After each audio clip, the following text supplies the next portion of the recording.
नागपूरमध्ये युवक काँग्रेस आक्रमक झाल्याचं पाहायला मिळतं। युवक काँग्रेसच्या वतीनं आरएसएसच्या विरोधात आंदोलन करण्यात आलं। मोहन भागवतांच्या वक्तव्याच्या विरोधात युवक काँग्रेसच्या वतीनं आंदोलन करण्यात आलं, तर देवडिया भवन परिसरामध्ये आंदोलन करण्यात आलं। मोहन भागवतांच्या वक्तव्याच्या विरोधात काँग्रेसनं आक्रमक भूमिका घेतली आहे। पोलिसांकडून काँग्रेसच्या कार्यकर्त्यांना अडवण्याचा प्रयत्न करण्यात आला, तर काही कार्यकर्त्यांना पोलिसांनी ताब्यात देखील घेतलेलं आहे।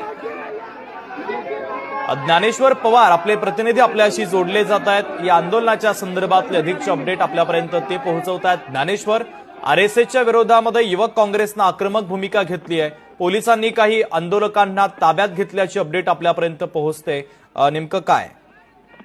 अगदी शुभम, थोड्याच वेळापूर्वी जे आहे ते युवक काँग्रेसची नागपूरच्या देवडिया काँग्रेस भवन येथे जी आहे ती बैठक पार पडली। या बैठकीमध्ये जे आहे ते काँग्रेसचे राष्ट्रीय अध्यक्ष उत्तानो, त्याचबरोबर महाराष्ट्राचे युवक काँग्रेसचे अध्यक्ष असतील राऊत यांच्या समवेत बैठक पार पडली। मोठ्या संख्येने कार्यकर्ते आणि अचानक जे आहे ते हे कार्यकर्ते जे आहे ते रवाना व्हायला सुरुवात झाली। एकूणच सरसंघचालक मोहन भागवत यांनी काही दिवसापूर्वी एक वक्तव्य केलं होतं। त्या वक्तव्याच्या निषेधार्थ आंदोलन जे आहे ते संघ मुख्यालयाकडे जात होतं, मात्र त्याच दरम्यान पोलिसांचा मोठा करण्यात होता आणि पोलिसांनी जे आहे ते या कार्यकर्त्यांना, सगळ्यात प्रमुख कार्यकर्त्यांना ताब्यात घेतलं आणि एकूण सध्याला आंदोलकांना त्या ठिकाणी थांबवलेलं आहे। मात्र मोठ्या संख्येने युवक काँग्रेसचे कार्यकर्ते या ठिकाणी दाखल झाले होते आणि संघ कार्यालयाकडे जे आहे ते आगेकूच करत असताना त्या प्रमाणामध्ये घोषणाबाजी जी आहे ते संघ अगदी ज्ञानेश्वर, महत्वाचे अपडेट बातमीच्या संदर्भातले, आंदोलनाच्या संदर्भातले तुम्ही पोहोचवलेले आहेत। तुर्तास धन्यवाद।